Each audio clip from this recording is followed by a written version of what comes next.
Oh, hey. Okay, so this is day 2 of iAMradio, which is basically saying, like, I am frequency. Get it? Hey, guys. Oh, man. All right, so welcome to iAMradio. iAMradio.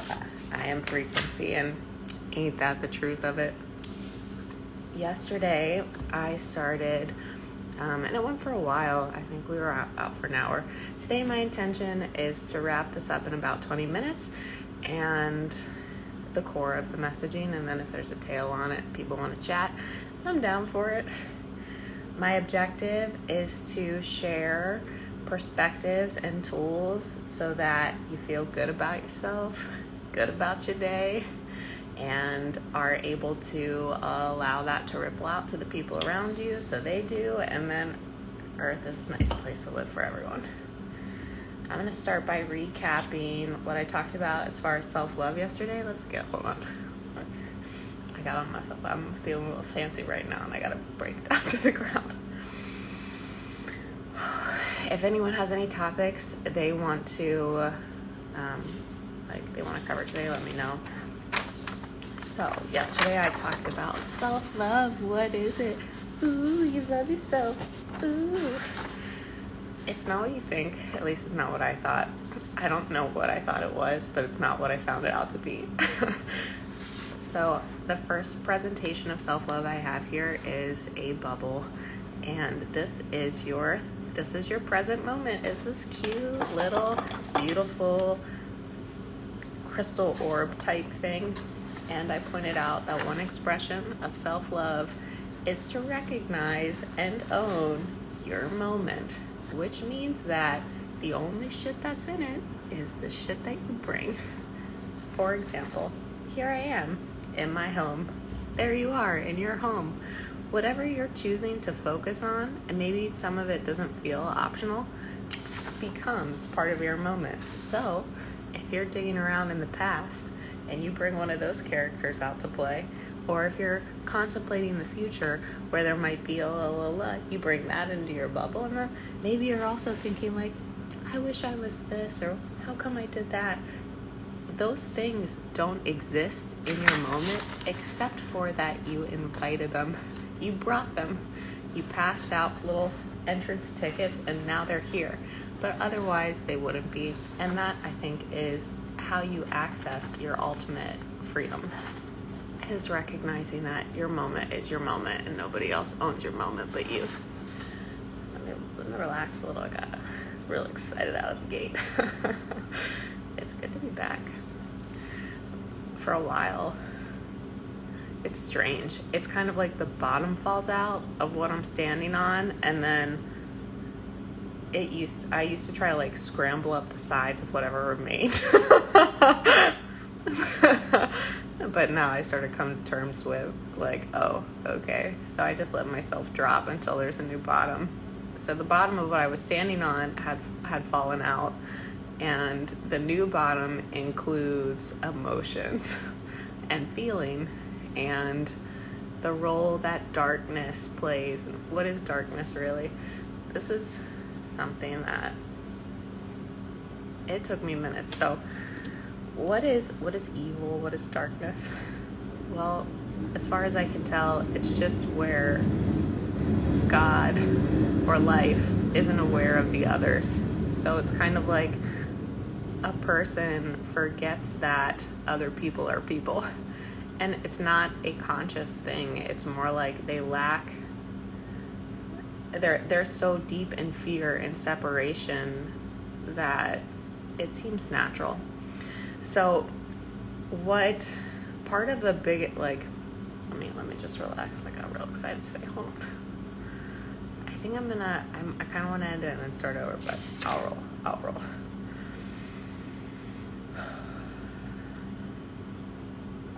We all have this in some capacity because we are all a part of all that is. And awareness is recognizing yourself as who you really are. And for me, there was a lot of fear in that because, one, makes you sound crazy to the regular conditioned culture. If you walk around and you say like, I'm God. My energy be intense today. You had a deep breath when I came on. I've been deep breathing. I'm really happy you're here, and maybe it was that. And if you want me to give it to you, I will. But I got really excited and I lost my footing. So walking around, basically awareness is recognition that you aren't who you think you are. And that doesn't really sit well with the mind as it's been trained, because it bumps up against a lot of things that we are sure are true about life. Like, life is suffering, and this is hard, and I'm not good enough, and I'll never have enough, and I'll never be enough. And so this truth, and I guess yesterday I talked a lot about how you can't really prove true, you can only prove false. And so when I'm saying something is true, it's more like, as far as I can tell, the only true thing I can say is nothing. Silence is true. Everything else is a good guess until otherwise proven. And that can be really relieving when you start to see, like, you can't know. So my little hamster wheel spun, trying to know, until like my hamster wheel spun off the thing and then rolled down the hill. And then it was gone and I was free. So conditioning is basically saying that you're human. And it's not that you aren't expressed in this way, but it's more like human is a word to describe it, not contain it. And what we're seeing, I think, collectively is this moment where everyone's like, wait, this can't be right. And they're questioning things. And they're questioning, like, it's resonance. It's really a game of resonance where you can kind of feel that it's off. The information that you have isn't quite right. So anyhow, we have this primary piece of information that we don't know what to do with, not sure how it would play out in our 3D world. Like, how could we possibly belong to a tribe if we're walking around thinking like, you're God, I'm God, we're God, this guy, look, it's good. You know, there's not a lot of space for that in the world that we live in. So we think. And so we don't really allow that. And also we're attached to things. And illusions, on my other channel at Intergalactic Hotline, I talk a lot about everything, but last night I mentioned about illusions. So if you're in this space, and I recognize I'm all over the place, I'm not here to practice. So love you, thank you that you're here, thank you for your patience. I know I'm all over the place. With illusions, it's really trippy, but you need a little mindfulness to get up in there. Illusion is basically saying that you believe what you think. Here's my red crayon. My mom gave me this crayon because and my mom means you come up with all these things that mean stuff, but you can't really know what anything means because everything hasn't happened yet, at least not from your perspective. So you don't really know what anything means. This could be a loving crayon because it came from your mom, but maybe this crayon gets stuck in your dishwasher, breaks it, and then you lose your apartment. And so then this is like the crayon from hell. So what a thing is essentially neutral, and your relationship to it determines how you feel about it. When you see the crayon, are you thinking like love, or are you thinking like threat? And then it seems like quantumly, then that's your experience of the crayon. And at a crayon level, it seems kind of cute and silly, but we do this with people. So you see someone and you're like, oh, that means this. I know people who have hats like that are this threat. Or you see people and you're like, they must be they're successful, so they must be this plus. And you interact with them because based on your interpretation of them. You interact with them with you superimpose your ideas of what they mean to you, and you act to that rather than how they feel and how they treat you and what's happening between the two of you. And oh wow, maybe this could unfold or go a different way. One of the most one of the biggest blessings in my life has been the ability to look below the surface. So there is a J.D. Salinger short story that talks about a guy who finds horses for buyers, and he brings the horse to the buyer, and the buyer's like, what color is it? He's like, I don't know. It's a good horse. And that's the gist of freedom, where you don't buy into things how you see them or how you think about them. You allow for them to be a part of your story based on how they feel. And I talked about this a little yesterday. It's pretty trippy to explore, but imagine that you were a plant. If your plant grew in a direction that hurt, your plant would probably not do that and go another way. But as humans, we're normalized to some feelings of it should hurt, I can't have enough, it must be everybody's hurting, so we grow into these things that don't really feel natural or good to us, and we grow up into them, so we build something there, and then we're like, I don't really like this. Well, no, you didn't really like it at the beginning, but that feeling of nah was ignored because you were trying to stay consistent with what you thought was right for you, what you thought you were supposed to do. And illusions are those things. We buy into these ideas of what we should be. We buy into ideas of what a relationship is. We buy into all these things at the expense of what they actually are. And as you peel back the illusion, it's at first, for me, it was kind of sad. Every time, I don't know why I couldn't just let it be easy, but I'd peel off a layer of the illusion and I'd be like, oh my God, bye, I'll never. And then when I got underneath the illusion, I was like, oh, this is way better. It took several iterations of that cycle for me to be like, wait, why am I throwing a fit there? What's revealed is better. So an example of that, letting an illusion go, would be an illusion that you think that you need to be some type of way. So maybe you think that for people to love you, you need to be fit, or you think that you need to be successful. And so you're all in on this idea, this illusion that is where your happiness will come from. And I've been blessed to achieve a lot of the things I thought I needed for happiness and peace. And those things weren't there. And it wasn't until recently where I came to terms with, or came to accept, being is enough, that I could feel the feelings I was looking for everywhere else. And it's almost like what you find in peeling off the illusions of the world is that everything's backwards. We think faster and more are better, but nobody's really that thrilled with faster or better or faster or more. They're kind of overwhelmed. So with the work that I do with people, I'm blessed to be able to see in a bunch of different lives, a bunch of different heads.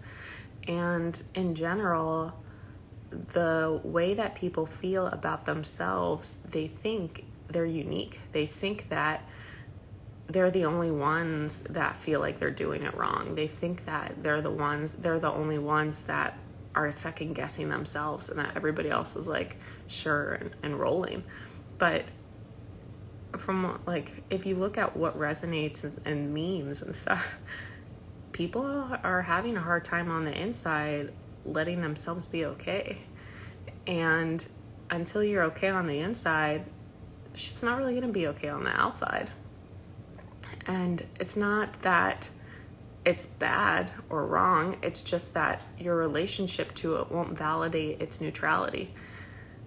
We kind of live out these ideas that we have, these stories that we have, and one of them is on triumph, and one is about working hard and achievement, and it's saying let me prove to you, let me prove to myself why it's okay for me to have things, why it's okay. And one way to start to break apart your illusions is to ask, is this experience universal? So there are a lot of people who have things in varying capacities. They could be an inner skill, it could like singing, it could be something like access to money or a friends and family network or a life of adventure, and ask like, did they have to suffer for it? And if they didn't, ask like, and maybe they'd also do well with it, meaning they stand in it in a way that allows for them to lift the people around them. So without having had to suffer to get it. So you can see where you might be making up an obstacle for yourself to overcome when you see that other people are doing it or have it without it. And so it does seem like the Rumi quote about removing barriers to love is really true. You really don't have to go figure out how to get stuff. You just have to allow for yourself to see that you think that you couldn't have it naturally. And it does seem like the game board that we play on is changing all the time. So the rules of survival 50 years ago, 100 years, 3,000 years ago are likely different than now. It seems like the field around us moves faster. It like operates a little differently. And so the density has changed, I guess. Time is different. You don't necessarily have to live in struggle the way that you think you do, or the way that your genes might think you do. And to flip that switch, it really is just a conversation on, would it be okay if I let things be easy? And it's not that you don't focus. It's not that you don't feel things. In coming to let things be easy, like the process within your body, like it might not be comfortable. But on the other side, you get kind of like, you remove the barrier, you remove the obstacle or the block between you and the experience. Good morning. And you're with it all the time. So let me see if I can think of an example. It's like, okay, let's say somebody wants a new job. They might think that they have to do all of these things to connect with an opportunity to blah. And so they are in a job they don't want. They know they want to leave, and then they put between themselves and the thing they want all of these steps. Generally, they feel some type of way about the steps and they don't take them. And so for months, maybe years, they think, oh, I need to go do these things. And so no matter what they're doing, they feel this overhang of guilt that they're not doing what they know they need to do for themselves. So here is like a point A, a point B, and then these imaginary steps that go in the middle. And I call them imaginary, and this is what I mean. Hey, I call them imaginary and say like, this is where you can bump it up against someone else's to pop your illusion, to ask like, is that true? It's like, well, could somebody offer me a job without me putting all those steps in? Yeah. Generally, you can run into somebody anywhere. You can get a phone call from someone from college. Someone from your old job. So it's limited imagination that holds us in these make-believe relationships of time and action. And so people are, and guilt, because it's like, oh, I know what I should be doing and I'm not doing it. That example holds, or that idea holds for something as physical and fixed and scientific as your physical health. So someone will be in point A, a state of health or fitness that they don't want. They'll see point B where they think they could or should be. They'll think that they need to do all these things to get there. I have to get 75 hard. I need to quit this.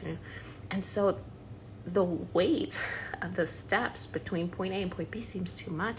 And also it doesn't seem like that fun. And what if, and so they don't do anything. And so for years, they don't take action on something that they really want and it's really important to them.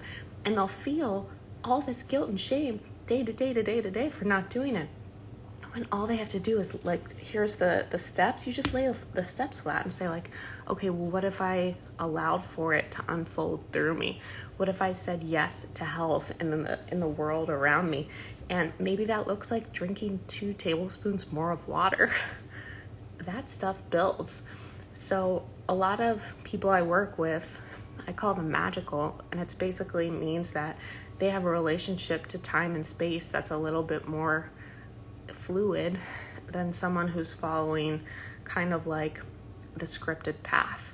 So it seems like if you read Fahrenheit 451, it's kind of, there's like a subset of the population that's not as uncomfortable as the rest.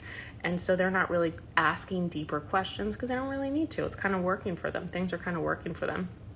The people that are really uncomfortable, I call them magical people, and they're like sensitive to like, maybe this isn't right for me, or maybe this could be different. And for sensitive people or magical folk, oh man, I forgot where I was going. Good morning, guys. Good morning. I was saying about,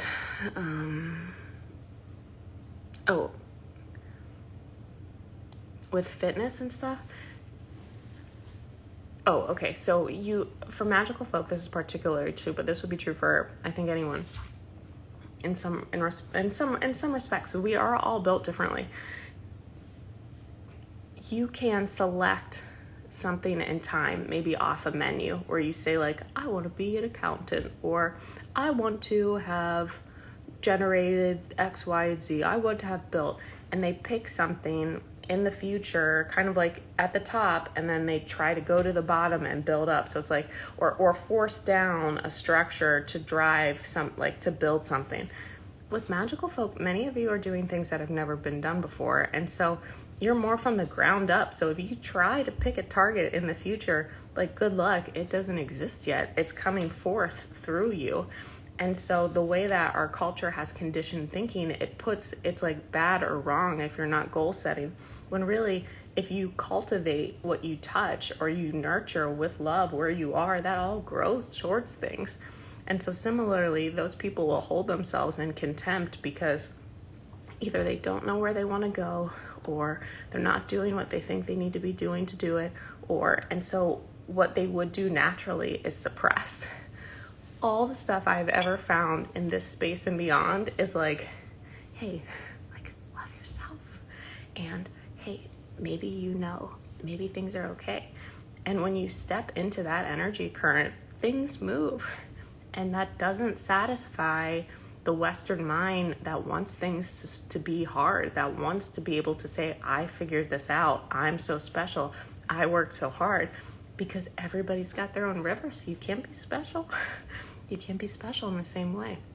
And so it might be uncomfortable to allow for that to be possible for yourself, because then it would be possible for everybody else.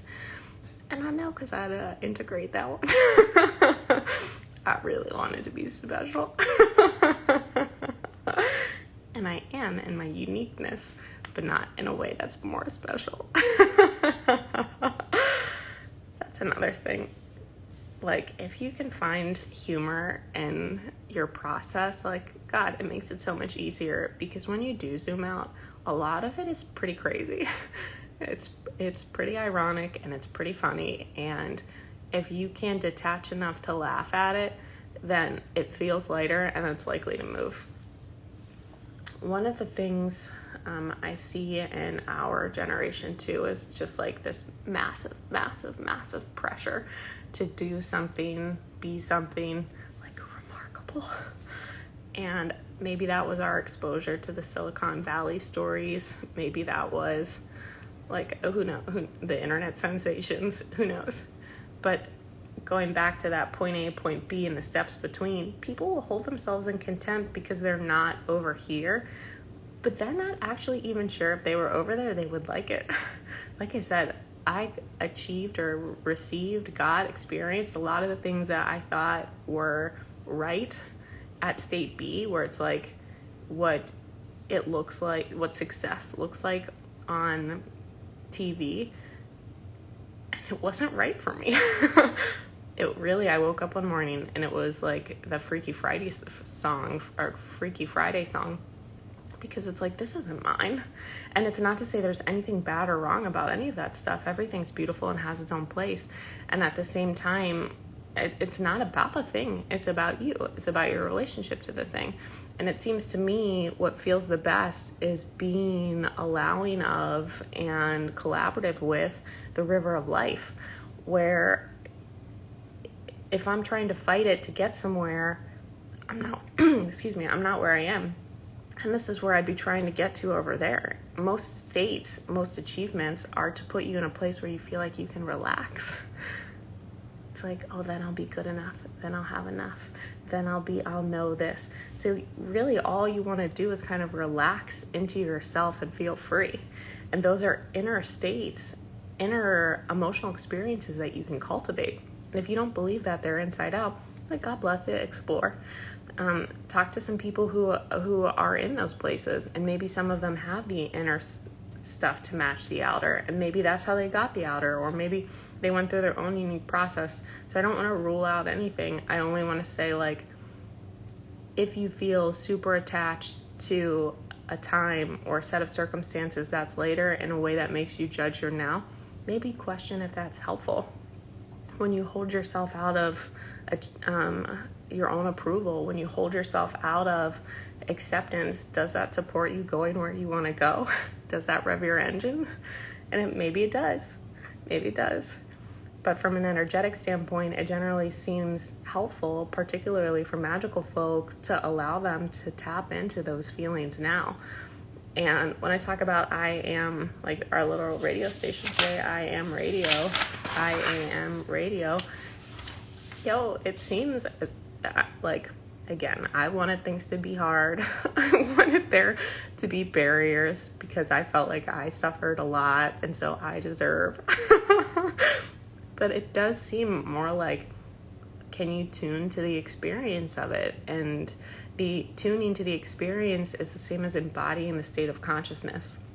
So if you allow yourself to be somebody who feels like love, then you'll experience love in the way, in the life around you. But if you're coming at it like, I need to get love, you're on the radio station that says, I don't have it, I'm not it. And love doesn't exist on that radio station. You can't get there from there. Thank you. When is your book coming out? Thanks. I'm working on a few, and hopefully soon. I want to, and that's like, okay, so it's so helpful for me in these to be on the motherfucking ground. And to that, it basically means like, I somehow have access to be able to talk to some of these things, and I never want it to be like, oh, I'm the guru, I'm like the expert. I'm only my own expert, and my work is really to empower other people to be their own experts. And when I put things out, it's more like, hey, here's one way to look at it, here's some things you might see. And I noticed that I put pressure on myself in some ways to be some type of way to be able to offer that. And so I was kind of holding myself behind the start line, because it's like, well, I can only cross the start line if I'm completely perfect. I'm never going to be that. Nobody's that. Shit's always moving. And so yesterday I shoved myself over the start line, and I'm just going to do my best to keep it real. And it's, I think the training that I've gone through in the last 3 or 4 years is like, it's not about you. And so if you have the ego is an interesting concept, and it's a concept. I forget if it was Neville Goddard or Emmett Fox, but there's a quote that's basically like,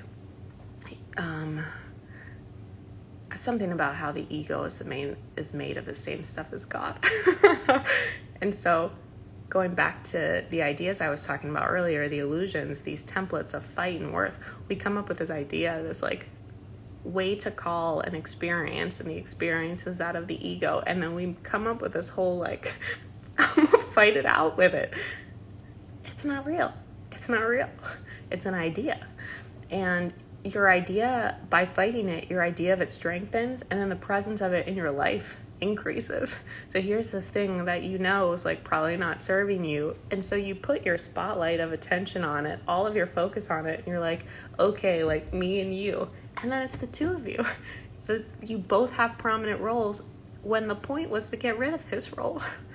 So if you do have a relationship with like dismantling the ego, it does seem like it's not looking laterally at it, but rather looking forward towards what's wanted. And the biggest barriers in forward that kind of inspire or push lateral action is maybe you don't feel good. You can't imagine what it would be like if you were happy. You can't imagine what it would be like if you didn't have something to fight. What does living look like if you're not surviving? And so we come up with these ways to prevent ourselves from moving forward or stepping into a new space or revealing a deeper level of vulnerability or openness, or by coming up with these battles.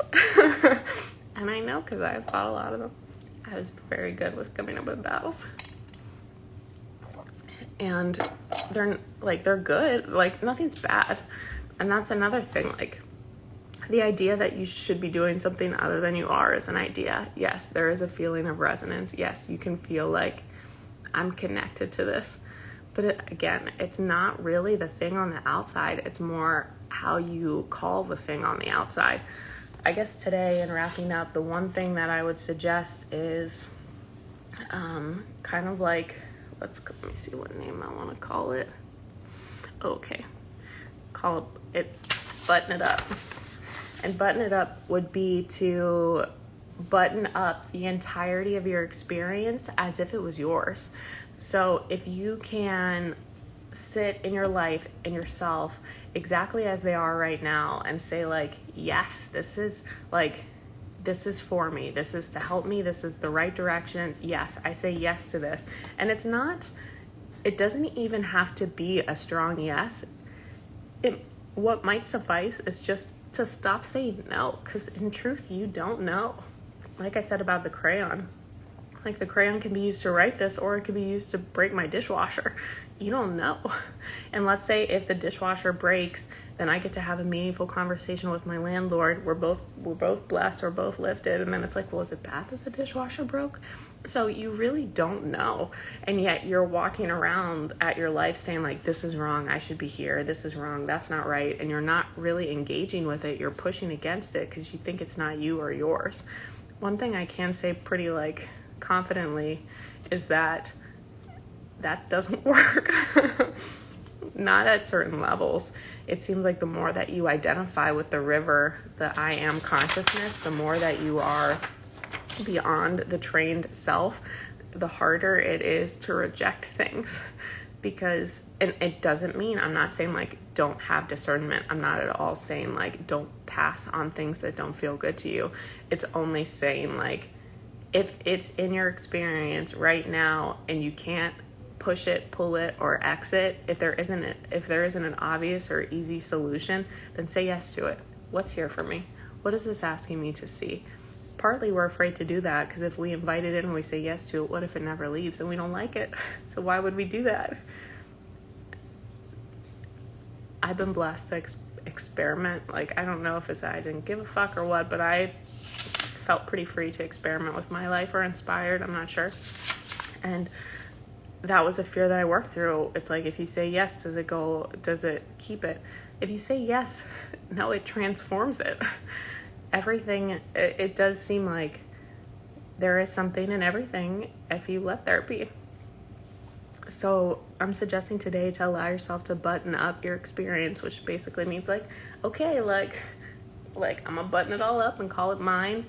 And if that seems like a big leap for you, allow yourself to do it for like a day. See what it feels like if you walk through the world and you're not thinking, I need to get out of here, I need to be somewhere else, I need to be different, they need to be gone. Like, what if you could give a little green check mark to everything that was in your experience today and say like, okay.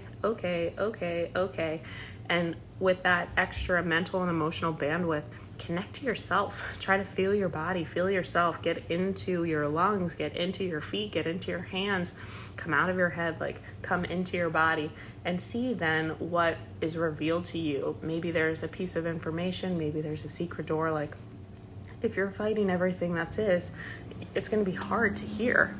If your head is running all the time, then you're not really able to listen to any kind of guidance. And yesterday I talked a lot about the limits of thinking, and then I also talked about inner guidance, but I don't think I made a distinction between the two. So thinking is kind of like this active process where it's like efforty, like you're like trying to crank out information, and sometimes it can be insightful, but again, it's very limited in what's available. It's not the best quality information I think that you can find. although it has its place and it has its purpose, divine like guidance is more like nudges and kind of like, it's almost like you're getting past a note. So it doesn't come in shouting. It's kind of like this little like, hey. And you might even get really specific words. You might get, where does it come from?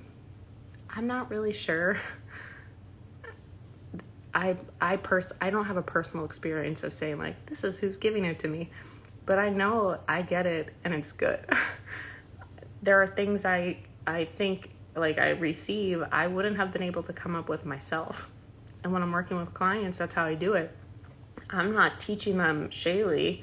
I'm like connecting them to themselves through themselves. So I'll get words and ideas and things to hand off that they're like, I call them, they're not mine. They're not. I didn't come up with it. That wasn't in my bag of tricks. And everybody has that access, but to varying degrees, it's blocked or denied because it's like, it kind of goes back to that initial thing I was saying where it's like, but what if you were God? What if we were all God? What if there was nothing to fight? What if there was nothing to overcome? What if it was okay to walk in the fullness of your love and joy and trust that life was for you? So I think at some level, it's a weird experience. A lot of these growing up things, to know that you know and have no questions. And it's not to say that information doesn't evolve. It doesn't mean that you don't feel confused or you don't have, it just means that your relationship to those things come from a place of surety and knowing where you know, like it's okay. You know, this is the mystery that you're living right now. You know that it'll yield some other level of something. So you're not running around frantic trying to fix it because you're like with it. You agree to be a part of it. And that's the piece that I was talking about earlier. It's not a set of circumstances. It's like an orientation towards life. It's not a static, always this, always that, inside or outside. It's more like a relationship to the movement and the flow that doesn't make you scared and kind of makes you excited. And if you are scared or you're not excited, your relationship to that is one of neutrality and curiosity as well. So it really is more a place of non-judgment where you're just kind of like, you're watching. Okay, so I'm going to wrap up for today. I'm going to try to keep pushing myself out here to do this, to practice talking. Today I came out really real excited, real strong to know. I felt a little bit like a golden retriever. It was like, So I'm going to play with maybe some other ways to enter the story tomorrow or the next time I do it. Any topics that stand out to you or anything that's really helpful or interesting or anything that you're working on that you want to share, I'm totally interested. Again, my objective here is to empower. It's kind of like I want to put out a broadcast that's the visual I got was like the 2 thumbs up broadcast where it's like, you're doing great. Like, you're doing great. That's what I want to offer. And from that place, it's so much easier to approach life because you're not saying like, am I wrong? Is this wrong? It's like, you're doing great. Okay. Thank you so much for coming out and for your emojis and hollers. Much love to all of you.